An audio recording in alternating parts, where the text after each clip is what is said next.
Back to pass is Hunt. He's flushed. He goes to his right. He's got plenty of time now. Now he wants to throw one deep, and he's got, what a catch by Parker. A one-handed grab in the end zone. It was a little bit too high, but Parker went up, grabbed it with the right hand, and in he went. That is an ESPN Small College Top 10, ladies and gentlemen. Missouri Western falls 51-14 in Week 3 at Central Missouri. The Griffons now 1-2 on the season. Good evening. Welcome into Griffon Sports Spotlight on News Press Now. I'm your host, Brandon Zenner. He is Coach Matt Williamson. Coach, week 4 just ahead of us now. Absolutely. We've kind of moved on. Weren't very happy with the way we performed and where we came out. Didn't really come out on fire. Started out really slow and got behind a little bit and then put us in a bad situation. But our kids have, that we've rallied around each other, and we still know we're a really good football team. Mm-hmm. Just had a bad performance. Just went out there and just kind of laid an egg, and not acceptable. But we found we're looking and searching and making sure that we make sure that it doesn't happen again. Now, definitely a fair share of mistakes on your guys' part, but you got to give credit where credit due. That's a good ball team over at Central Missouri, isn't it? Absolutely, yeah, very, very good ball team. We knew that going in as well too. You just only kind of you were uncertain about the quarterback. I thought he was on point. He made some really, really good throws for a redshirt freshman. He's going to be a handful to deal with in the future as well. But he was on point, made some really good throws, and then we just kind of gave up some big plays early. Had a ball turned over right in. We played 20 snaps in the first 3 minutes of the ball game on defense, and just couldn't really come back from that. We were just kind of gassed. Now, you've had 2 days to reflect on it since. What do you kind of look at as the biggest difference in from that great performance in Week 2 into kind of just what happened in Week 3? I did a lot of studying and kind of looking at who we are as a team, what we do, and I think the thing that sticks out the most is in the first quarter we're getting outscored and we're not playing really well in the first quarter. All 3 games, and you added in people are putting points on us in the first quarter, and we're not scoring enough points in the first quarter. So we've got to come out with our hair on fire a little bit and make sure that we're playing good right out of the gate. Mm-hmm. Our second quarter seems to be one of our better quarters if you look at the stats stuff over the 3 games. So we've talked about that. We've already addressed it with our with our offense and our defense and special teams just as a whole. We just got to take advantage of being on point through the whole all 4 quarters. Oh yeah, let's go back and look at this one Saturday. It was a hot one out in Warrensburg. Griffin's 3rd straight ranked matchup in a row. Now, Coach, they bring you guys out of the locker room rather early there, but you've got to hate that. You guys were standing there on the sideline for like 5 minutes. We did, and you just didn't really know. You never know how long it's going to take to get from the locker room all the way over. It's a really long walk. You have to go around the scoreboard, and yeah, it was hot. And as you can see, I was just looking at my watch right there. I was ready to. I wanted to get out there, and I said, let's just go. Now, both teams get stalled on the first drives of the game. Now, second drive of the game, freshman Jeremy Hunt, getting his first start, he really gets in a rhythm. What did you think of his game and kind of how he handled the pocket there? He handled it really well. We didn't get too much push, and we didn't concave the pocket, and we just kind of let him sit back there and feel comfortable. And we need to do a better job of that. And we'll work on that as we get along. But he got comfortable, was able to make a lot of really good throws, and felt at home back there. And they just went down the field and scored. They saw that long reception on a 3rd down, and then down at the goal line, he rushes it in to open up the game with a scoring rush. And then very next play, fumble and then exchange. That one hurts, Coach, especially after giving up an early touchdown. Absolutely kills us. And that's, especially that deep in the end zone or close to the end zone, they end up scoring up down 14-0, and it just puts your whole mindset in a whole different spectrum. And we got away from our game. Yeah, that going down 14-0, that kind of put you out of your element. You even try a little trick play here, try to get some sort of spark, right? Yeah, absolutely. I think as a coordinator, you get down a little bit offensively, and you want to try to spark or get the momentum going, big play, put some points on the board, and we tried that. It was wide open. Dom didn't run the right route. He's supposed to get a little bit wider, and we could have got at least 40-yard gain on that, and it just didn't happen. And then they get that another touchdown, make it 21-0. Then your defense starts to buckle down. Your front 7 got a little bit of life late in the first, start to stop the run a little bit. What did you see from that group as that evades it and finds Kyrie on Parker? And this is a heck of a catch, Coach. It really was. He's a really good player. He's their top receiver, hands down. And we knew that defending him would have to be good. Jabbar was in a great spot. And then we didn't defend the pass very well either. Yeah, Jeremy Hunt was only a freshman, but didn't play like it. 5 total touchdowns. Now, you guys are 11 for 44 on third down this year, last in the MIAA. You guys struggled with that as well last week. What needs to happen just to keep those drives alive, to start converting some third downs and keep your offense on the field a little bit? Well, you can look at it as I studied it and went back and stuff. We're not getting a lot of 3rd and 1s and 3rd and 2s. We're getting a lot of 3rd and mediums. We got to be more productive on first down or more productive on second down. We've got to move the ball a little bit so we can put ourselves in a situation.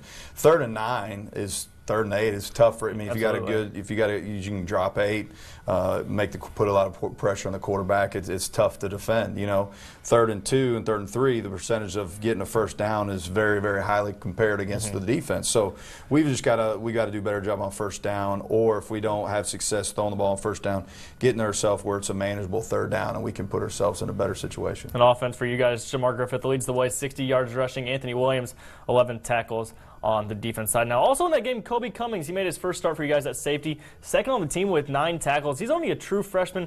What have you seen from him just in the process up to week 3, him getting that first start? Oh, he's going to be a great player for us. I'm glad we picked him up. Obviously a local kid as well too, and it was challenging recruiting him because he did want to do the dual sport athletes. He wasn't sure if he wanted to do baseball, football, or if he wanted to do both.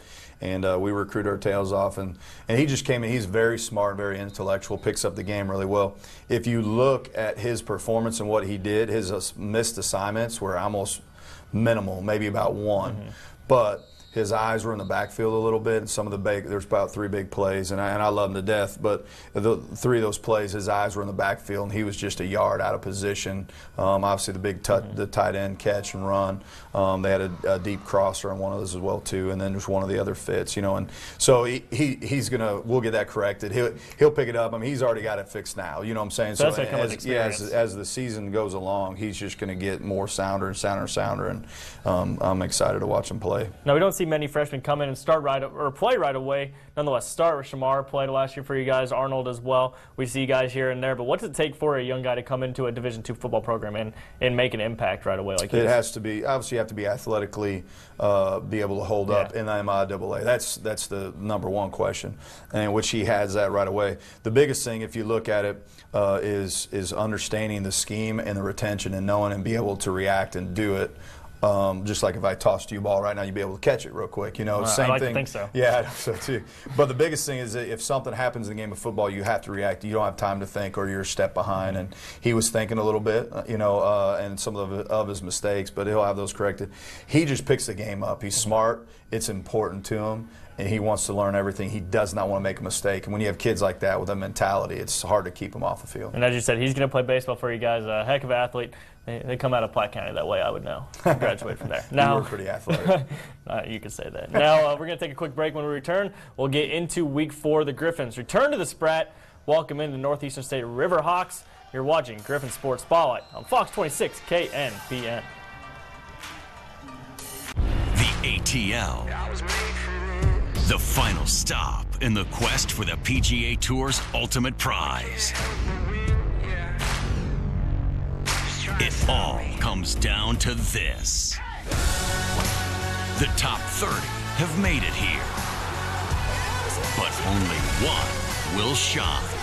The FedEx Cup playoffs end at the Tour Championship, Saturday at 2:30 p.m. Eastern on NBC.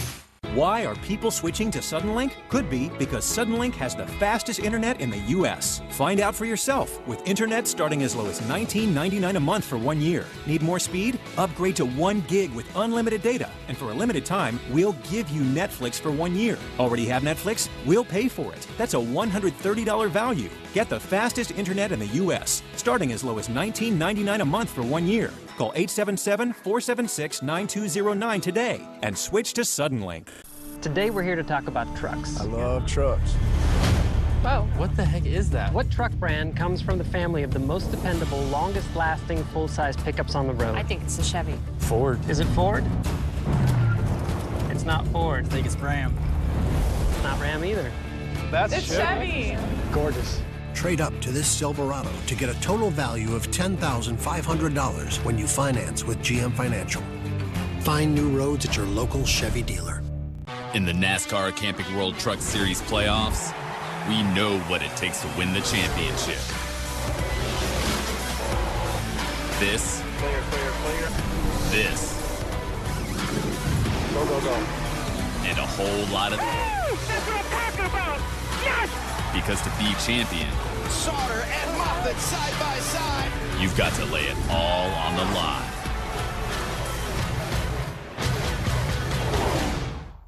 Let's do it together. Again, it's about us. I don't care who's out there. It doesn't matter who's out there. It's about us. Let's play. Griff's on three. 1, 2, 3, Griffs. Now we look ahead to week 4. We talked after the game that this is a game that if you get too high, it's going to be someone's going to come knock you back down and let you guys know that. Now you guys didn't have big heads going into that game, but after tasting it in week 2 against Fort Hays, beating the number 5 team in the country, getting knocked off, you guys got to be hungry once again, don't you? Yeah, absolutely. I think, it was kind of a punch in the face a little bit. I don't think our kids got big heads by any means at all. I couldn't see that all week. I didn't see it all week. It was more, I just think maybe in the back of their heads, they're like, hey, we're pretty good, and we're just going to kind of keep going with it. When you're a champion, you have to continue to push and elevate yourself every single week, and I thought our guys did, but we didn't do it enough, and we just didn't come out and perform well. Through these 3 opponents we talked about, they're all ranked in the top 20 as of this day. 2 of them we played, they were ranked in the top 5 in the country. How do you evaluate this first, third, fourth of the schedule?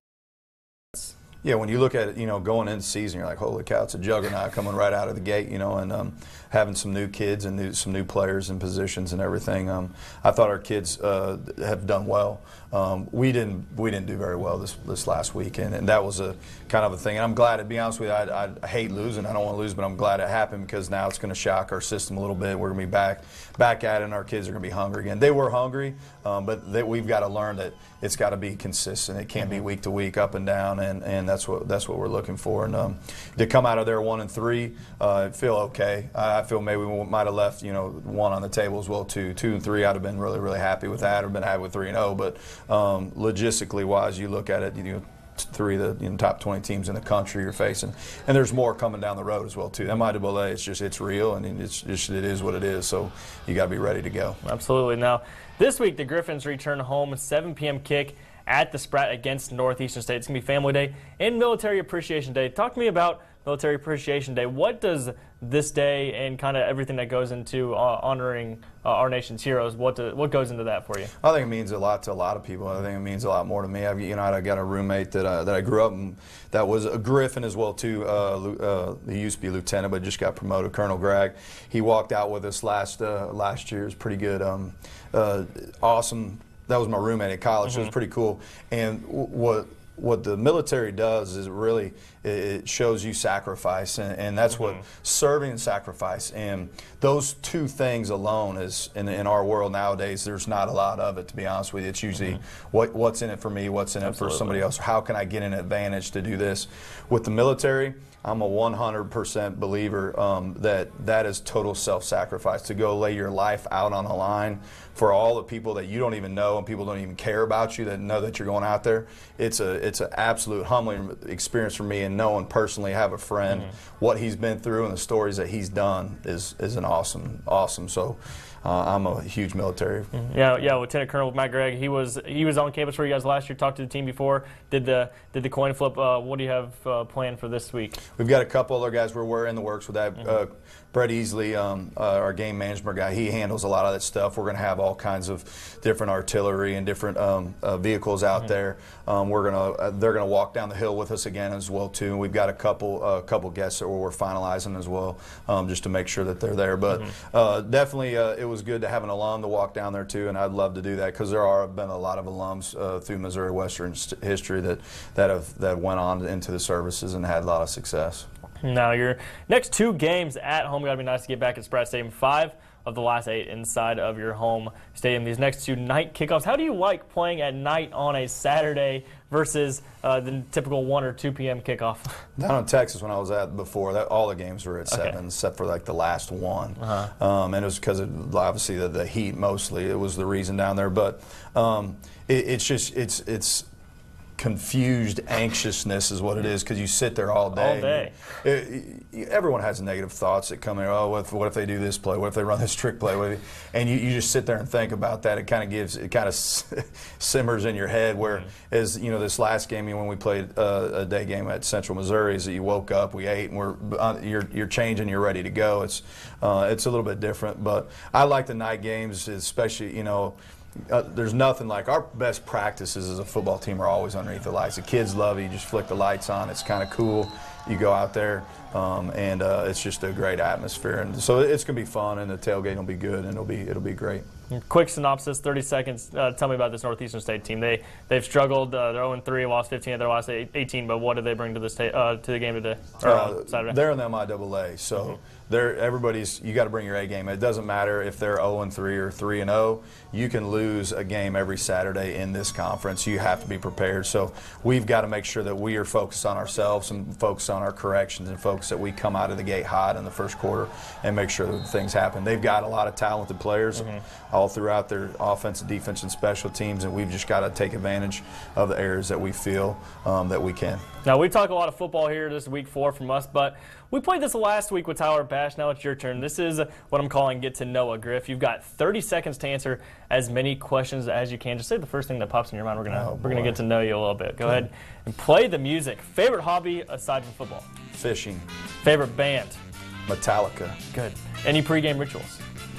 Absolutely zero. Drink a Coke Zero. Fair enough. Your go-to breakfast food? Bacon and eggs burrito. Favorite game from your playing days? Favorite game? Video game? No. You played at Missouri Western. Oh, my favorite game there? I would say probably beat Pitt State my senior year. Now, who's the funniest assistant coach? Funniest assistant coach, I would say, is probably Coach Horn. Fair enough. I can see that. Thank you, Coach, for joining me. Best of luck this week. When we return, we're going to take a trip down south to Kansas City. Missouri Western Hall of Famer Bryce Garnett was back in town last week, and I had the chance to catch up with him. That story coming up next on Griffon Sports Spotlight. You're watching it on Fox 26 KNPN.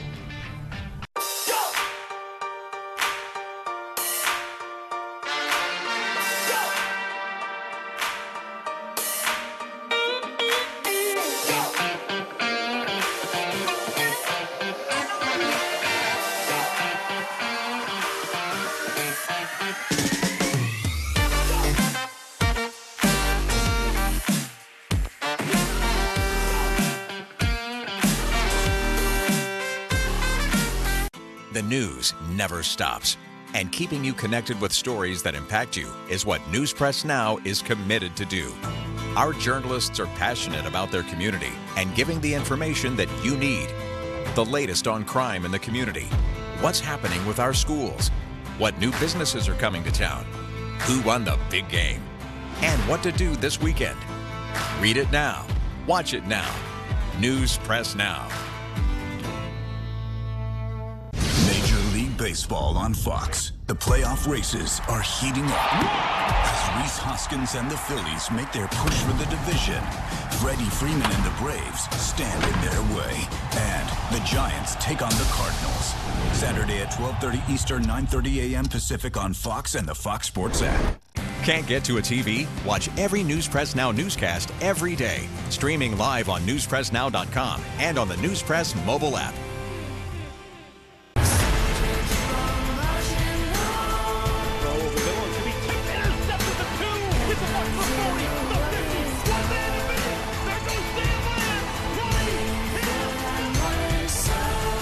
Intensity and the energy and the spirit of this Griffon football team, and it's going to continue to grow and become more and more powerful.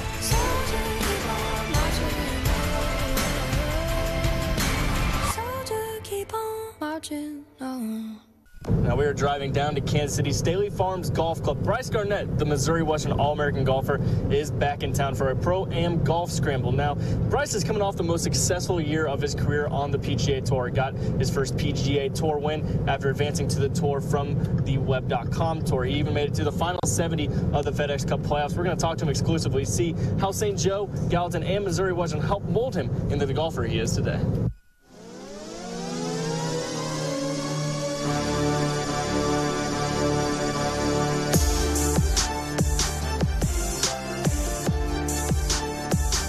let you and I have a little, get it on film, a little cricket drive contest.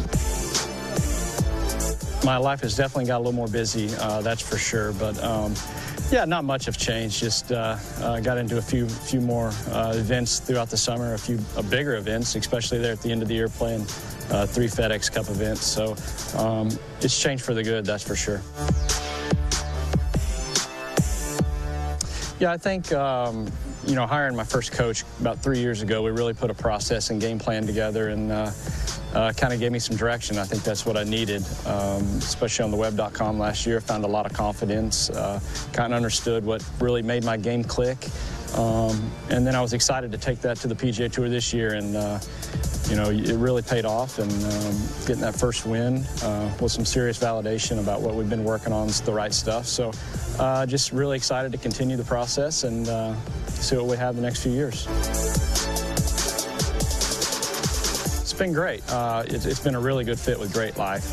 You know, we share a lot of the same values. I feel like we're small town, small cultured people, and giving back to kids in need and trying to better the lives of kids in the Kansas City area.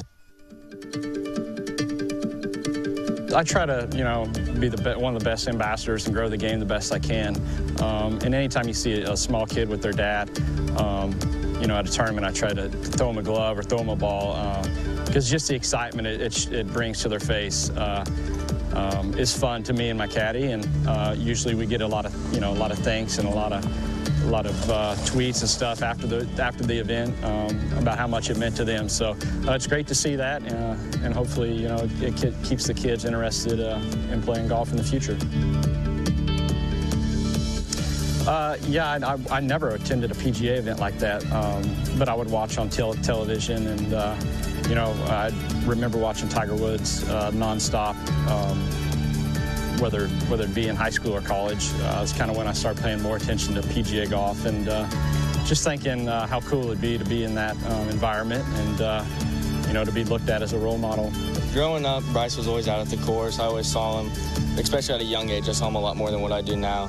And anytime I saw him, I was always trying to pick up little tips, anytime, just to go out there, see what he's doing, try to learn from him, and just anything he's doing out on the course, just watching him. I've watched Jet grow up since he was a little bitty kid at, you know, in Gallatin at Davies County Country Club, and to see how much hard work he's put in, and I know the dreams that he has, and you know, I think he's going to have a great career at Mo West. I really do. He's a great kid. He's a hard worker, and really looking forward to what he and the rest of the team can do in the next few years. It's good to hear that coming from him.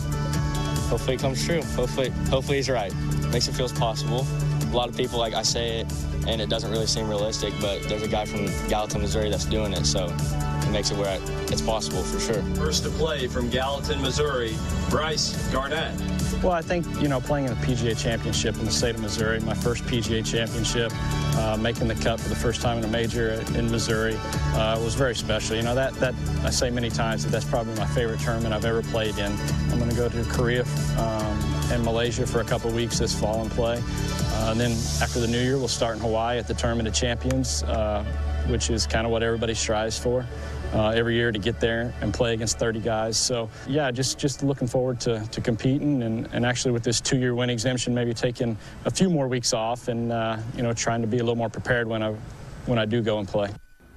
In 2018, a big year for Bryce Garnett. Played at the PGA Championship, played at the Players Championship, one of 70 golfers professionally to make it to the BMW Championship, which is the second to last event of the FedEx Cup playoffs, signifying the end of the golf season. Now, as you saw in there, Bryce isn't the only golfer from Gallatin to go through Missouri Western. Jet Simmons is a freshman. He was a state champion with the Bulldogs. The Western coaches think he has a chance to be the MIAA Freshman of the Year. Very cool to see them have that relationship. You can read more on my conversation with Bryce over at newspressnow.com.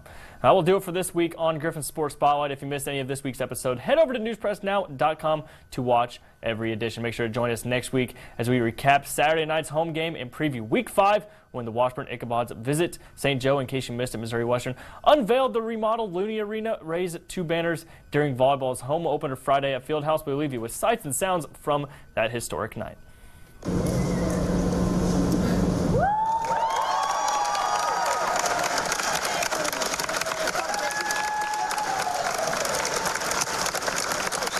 Cool.